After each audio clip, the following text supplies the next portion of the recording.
Horror कहानियां थी। कौन थी वो?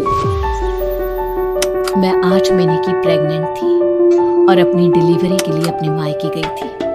माँ ने मुझे फोन पर बताया, घर के पीछे की तरफ जो खाली जमीन थी ना, वहाँ पर एक नया कमरा बनवा लिया है। इतने सालों के बाद जैसे ही अपने घर में कदम रखा, कुछ अलग सा लगा। माँ, ये घर के पीछे की तरफ नया कमरा बनवाने की क्या जरूरत थी? अरे बेटा, घर के पीछे दूर दूर तक खाली जमीन है। तेरे पापा को कई दिनों से लग रहा था कि यहाँ पर एक कमरा बनवा लेंगे तो ताजा हवा मिल जाया करेगी। अब तो ये सब छोड़ और चल जल्दी से दूध पी ले। माँ, मैं थोड़ी देर में पी लूंगी, आप सो जाओ। मैंने दूध का गिलास उठाकर उस खिड़की में रख दिया। पता नहीं कब आंख लगी, अचानक से खिड़की के पल्लों के खड़कने की तेज आवाज आई। दूध का गिलास धड़ाम से जमीन पर आ गया। जमीन पर गिरते ही दूध का रंग लाल हो चुका था। मैंने खिड़की से झांककर बाहर देखा। चारों तरफ धूप अंधेरा था। उस अंधेरे की तरफ से कुछ आवाजें आ रही थी, जैसे छोटे बच्चे आपस में खिलखिलाकर मस्ती कर रहे हो।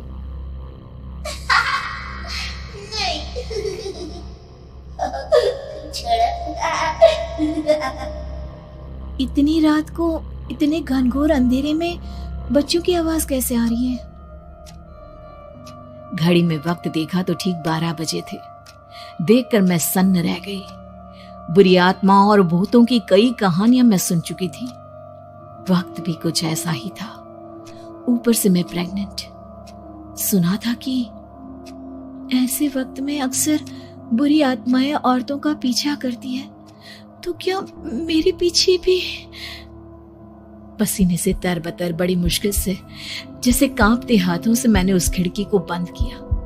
जल्दी से जल्दी उस कमरे से बाहर निकलकर माँ के पास जाने के बारे में सोचा, लेकिन जैसे ही दरवाजे की तरफ पलटी, लगा कोई साया हवा की स्पीड से दरवाजे के सामने से गुजर गया। मेरे गले में अटक कर रह गई। मैं जोर से चीख कर माँ को बुलाना चाहती थी, लेकिन वो आवाज खुद मेरे कानों तक नहीं पहुंच पा रही थी। तो माँ तक कैसे पहुंचती? खिड़की के पल्ले एक बार फिर तेज हवा के झोंके से धड़ाम करके खुल गया और पूरी ताकत से मैं चीख पड़ी। जानती थी मेरी चीख की आवाज सुनकर कुछ ही सेकंड में माँ वहां पहुंच जाएगी, लेकिन ऐसा कुछ हुआ ही नहीं। मेरा कलेजा डर के मारे फटा जा रहा था। आखिर माँ ने मेरी आवाज क्यों नहीं सुनी?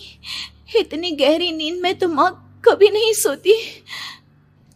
ठीक पीछे खुली हुई वो खिड़की। मुझ में इतनी ताकत नहीं बची थी कि मैं पलटकर उस तरफ देख भी सकूं।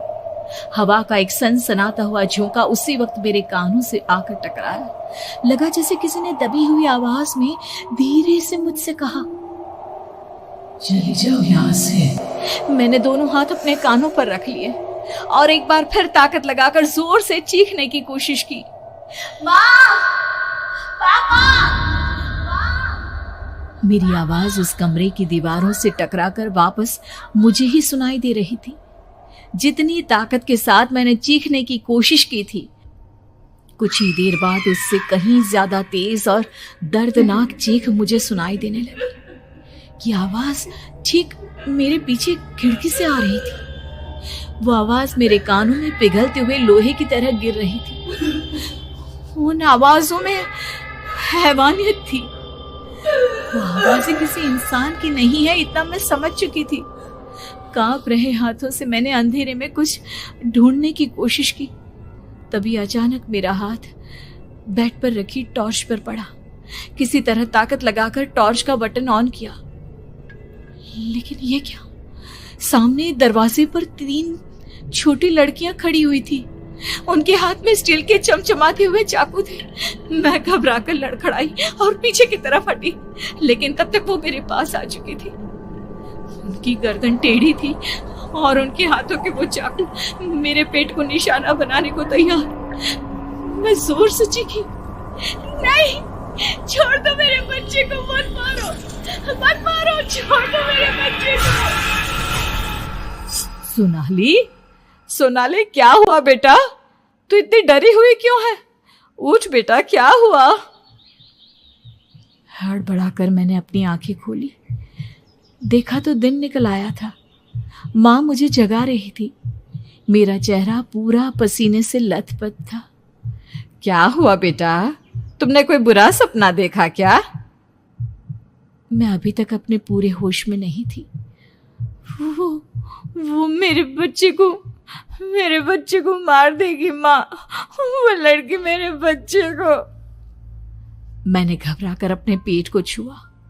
सब कुछ ठीक था।